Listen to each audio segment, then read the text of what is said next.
La première demi-finale retour de Ligue des Champions entre l'Inter et le Barça. Demain soir, 3-3 à l'aller, frisson garanti après ce match aller. Cet après-midi à Milan, les Nerazzurri participaient à leur dernière séance d'entraînement. La performance du match aller a revigoré tout un groupe après 3 défaites consécutives en Serie A et en Coupe d'Italie.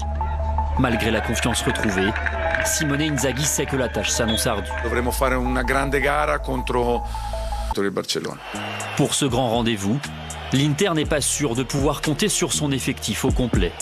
Lautaro Martinez, victime d'une élongation des ischio-jambiers lors du match aller, est incertain. Côté catalan, Lewandowski lui est bien présent dans le groupe. Le Polonais blessé depuis 2 semaines a fait son retour à l'entraînement hier à Barcelone. He's good, much better than we expect, and he's ready for the bench. So it's when we need him, maybe he can come in. So it's like that. Un atout offensif supplémentaire pour les Barcelonais, conscients également de leurs lacunes défensives. Jo crec que vam tindre situacions per marcar, també situacions per defendre una miqueta millor, com els 2 gols de córner o el gol al primer minut de partit. El nostre objectiu és primer de tot estar clar, guanyar, porteria 0, fer un bon futbol, un bon joc i classificar-nos per la final. Après le chef-d'œuvre du match aller, ce sommet européen s'annonce aussi indécis que passionnant. Sommet européen, l'un des matchs de l'année. Ce qu'on n'a pas dit, Tony, c'est que l'arbitrage avait été parfait également. Ça, on ne l'a pas souligné. Non, parce que personne n'en parle quand tout va bien. Eh bien, ce qu'on va faire ce soir dans le Late Sport 360, c'est qu'on va en parler. On va décrypter d'ailleurs le match de Clément Turpin, parce qu'on a vu un match extraordinaire. Et quelque part, l'arbitre a participé à ce spectacle. Avec très peu de fautes. Très peu de fautes, 21 fautes sifflées dans le match. Et si on compare au match du PSG, il y a eu 30 fautes dans le match du PSG contre Arsenal, et 21. Et Clément Turpin a laissé énormément jouer, ce qui a favorisé le spectacle. Il a aussi bénéficié de l'engouement des joueurs, c'est-à-dire qu'ils sont préoccupés de l'arbitrage, ils ont joué. Et ça, c'est. Et à l'arrivée 3-3. Et voilà. À ceci près, monsieur l'arbitre, qu'il y a un but qui a refusé, dont on ne saura jamais s'il était valable ou non. Ah si, c'est la machine qui l'a dit. Ah, c'est la machine. Il a dit 3 mm, je crois. 3 mm. Voilà. Vous voyez, et vu que ceci est tout à fait scientifique, la on est machine sûr que... marche super bien. Hein. Bon, bah, c'est parfait. On est d'accord, hein, Bertrand. Ouais, moi, je suis. Mais juste sur Turpin, ça confirme une fois de plus que les arbitres français peuvent être excellents au niveau européen, et dès qu'ils arrivent au niveau français, là, il y a quelque chose qui coince, ce qui prouve que c'est pas l'arbitrage seul qui est en cours. Pourquoi c'est plus compliqué avec les Français, Paul ? Est-ce que c'est pas l'attitude des joueurs français ? Peut-être notre mentalité. Hein. Je dis ça avec des pincettes. Hein. Parce que j'étais pas le plus tendre avec les arbitres. Mais ça s'est toujours bien passé avec Tony Chaperon. Apparemment. Bien. Qui favori avant le match retour, Geoffroy? Alors, les proba Opta, les fameuses proba cher Opta. à Bertrand, là, tu vois, ici présent. Là, on va y voir clair. Ah, oui. Voilà. Là, et la lumière. Très, très clair. 45% Inter, 55 Barça, du 50-50. Moi, j'ai étudié tous les cas de figure. Non, mais c'est étonnant quand même que le Barça soit favori alors que le match retour a lieu à l'Inter. Parce que la dynamique récente du Barça est quand même meilleure que celle de l'Inter, qui a perdu beaucoup de matchs. Voilà. Bon, on prend des buts.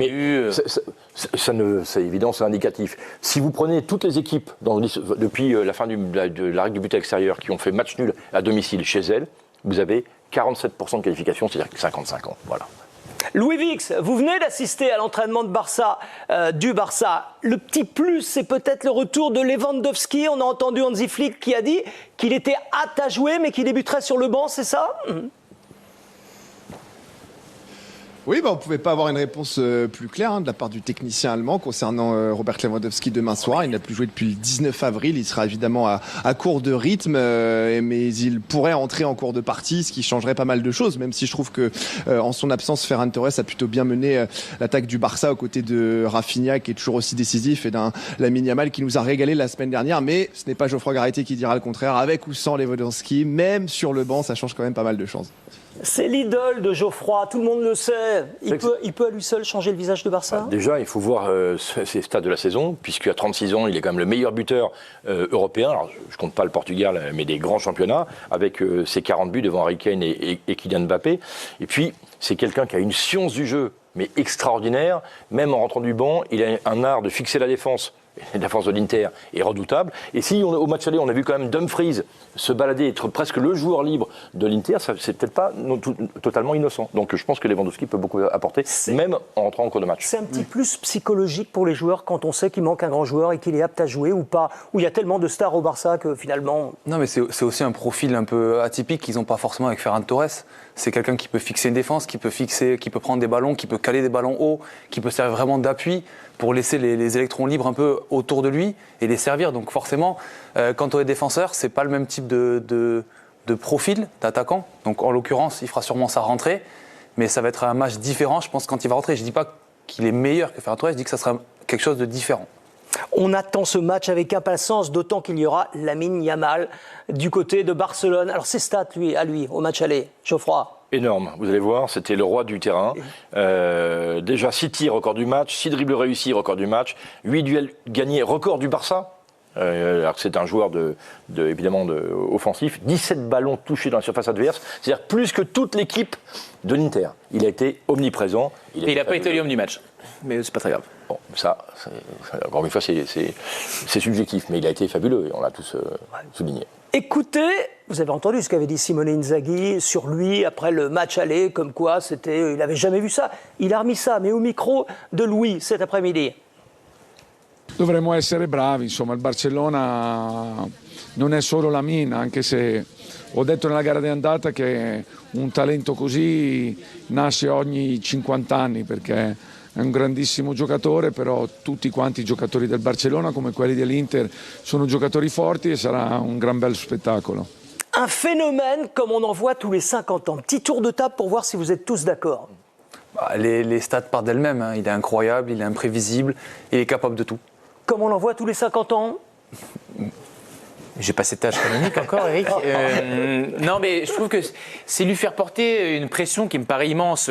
Enfin, déjà, si c'est un talent qu'on voit tous les 10 ans, c'est déjà très bien. Donc, je vois passer Messi, pas Messi, vers Messi. Simone Inzaghi, il en a vu quand même. Oui, d'accord, mais Simone Inzaghi, il en a vu. Mais il a aussi bon rôle de mettre une pression énorme sur un joueur de 17 ans en disant j'ai jamais vu ça de ma vie. On peut déjà le comparer à Pelé, Maradona et Messi. On va le comparer justement. Mais je pense que, on ne peut que être déçu de le comparer à un joueur comme Messi, qui est un joueur qui a marqué l'histoire du football. Déjà, s'il marque l'histoire contemporaine du Barça, ce sera déjà énorme. Oui, mais sans compter qu'il a commencé tôt, qu'on a aussi vu des joueurs, parce qu'ils commencent à la fin de leur adolescence, être très vite éreintés, parce qu'ils ont commencé très jeunes, à la fois mentalement et physiquement. Donc moi, je prends le bonheur là où il est, j'ai un plaisir immense à le voir jouer.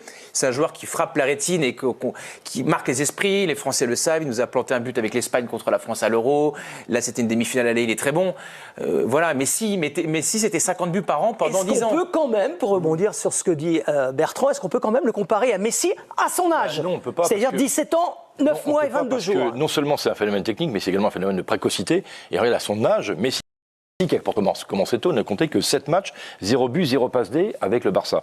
Lui, c'est 101 matchs, 22 buts, 27 passes D, et ça ne fait 100 que... matchs, même pas 18 ans. Bien sûr, mais justement, quand Inzaghi dit 1 tous les 50 ans, moi je vais plus loin, c'est 1 tous les 70 ans, parce que je suis remonté en arrière, et pour moi, le seul auquel on peut comparer à cet âge-là, c'est Pelé, qu'a cité...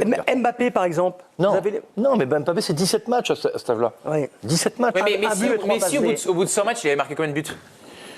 Alors c'est une bonne question, j'ai pas le chiffre, mais Messi a vraiment explosé à partir de 21, 22 ans. Ronaldo encore plus tardivement. Voilà. Mais Bertrand a raison de souligner le fait, c'est que on ne sait pas si physiquement, il ne sera pas usé prématurément. Mais là aujourd'hui, on ne compare pas leur carrière. On ne compare pas la carrière de Yamal à celle de Messi. On compare à l'instant, au même âge, ce qu'ils ont déjà réalisé. Donc en termes de précocité, en termes de buts, en termes de match. Donc la carrière, il aura la carrière qu'il aura. Peut-être qu'il est un peu dans l'abus de dire que tous les 50 ans, peut-être que c'est une façon aussi de mettre un peu la pression sur son adversaire. Non mais Paul, c'est vraiment... à l'instant, à 17 ans et 9 mois, voilà, comparer ce qui est comparable. Eh ben, il faut comparer avec Pelé dans ce cas. Voilà, qui a 17 ans et 9 mois ou 10 mois est champion du monde avec le Brésil. D'une manière générale, en ce moment, les joueurs commencent de plus en plus tôt et il y a de plus en plus de phénomènes de précocité. Et je ne compare pas les carrières, mais je veux dire, on nous a fait les caisses sur votre copain René Camavinga quand il a éclos. Zaïre Emery, c'était pareil, phénomène de précocité dont on n'a jamais vu. À la fin de la carrière, à l'âge à laquelle tu as commencé, c'est bien. Mais après, auquel tu as commencé, c'est bien, mais il y a aussi ce que tu fais. Donc, Yamal, il est très très bien parti. Mais je veux dire, quand il aura 25 ans, l'idée sera de savoir combien il met de buts par saison. saison. Et Alors, Messi en mettait 50, 70. Bertrand Argan-Fagnou, qui est notre chef d'édition, me dit dans l'oreillette 41 buts au bout de 100 matchs pour Voilà, Messi. bah, c'est le double. C'est le double de Yamal.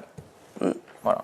C'est pas, c'est non double, plus, 22, c'est pas non plus le même poste, c'est pas la même équipe, parce que On Messi, compare non mais ailier droit avec un ailier droit, on compare pas, Messi, non mais Messi, non, je veux dire, non, mais dans le style de jeu, il y avait une vraie différence et le Barça de l'époque était beaucoup plus mûr et plus abouti que Yamal qui a commencé avec un Barça qui était, on va dire, dans le creux de la vague sous Xavi. Et ils ont, pour compléter, été décisifs autant de fois l'un que l'autre. Voilà. Donc voilà, la stat est maintenant est précise. Mais Argan-Fagnou, quand il veut, il est excellent. Mais oui, avec l'aide de Cédric Granel, de Lucas Puel, je ne sais pas.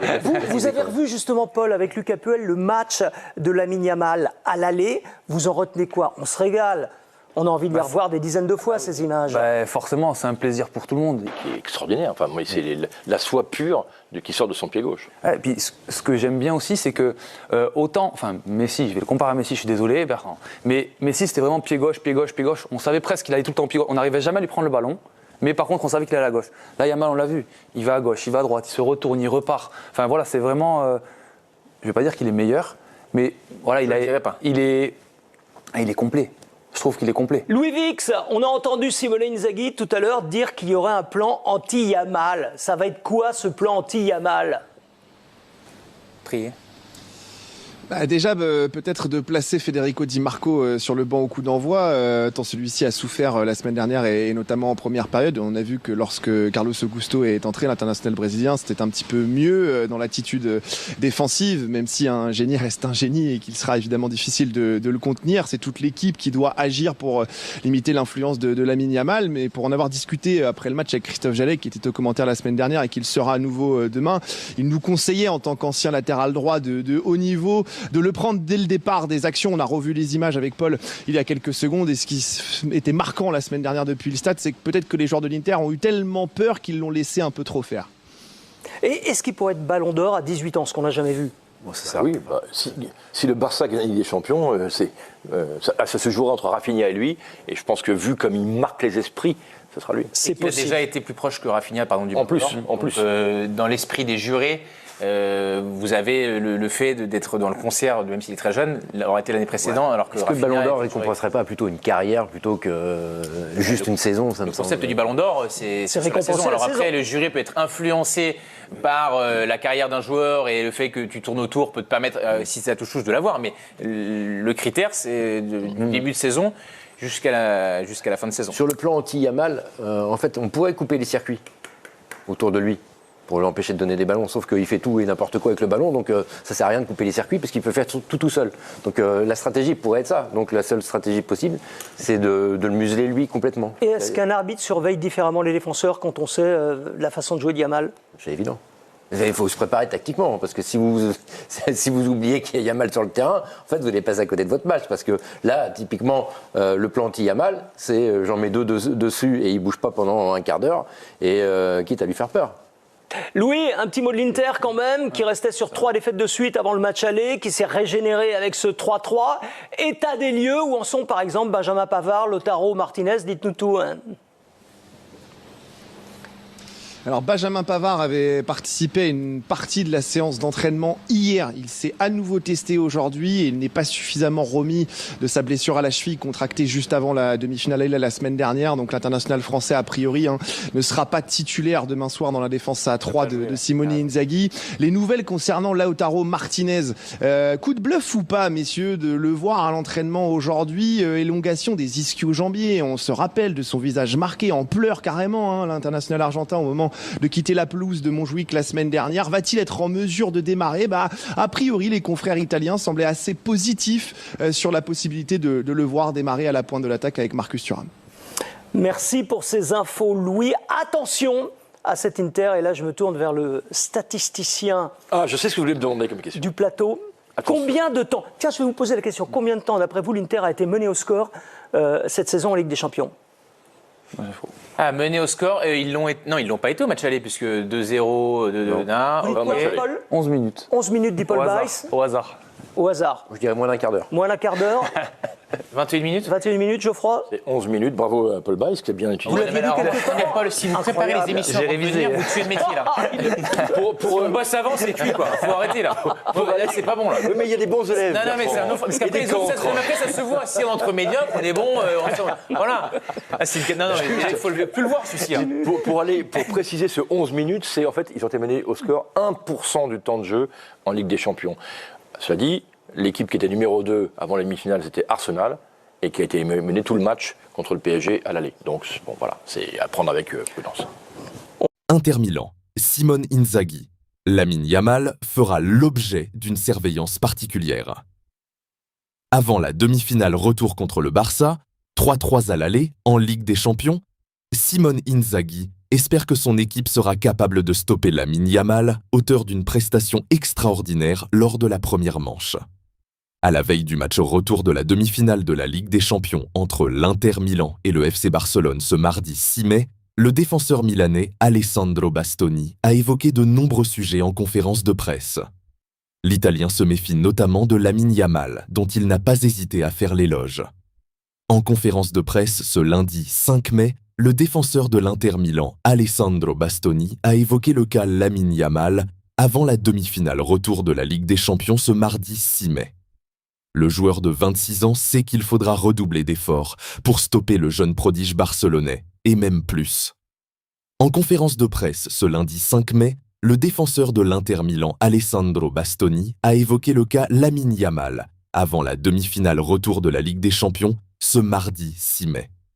Le joueur de 26 ans sait qu'il faudra redoubler d'efforts pour stopper le jeune prodige barcelonais, et même plus. Lors du match aller la semaine passée, les deux équipes avaient livré un spectacle exceptionnel.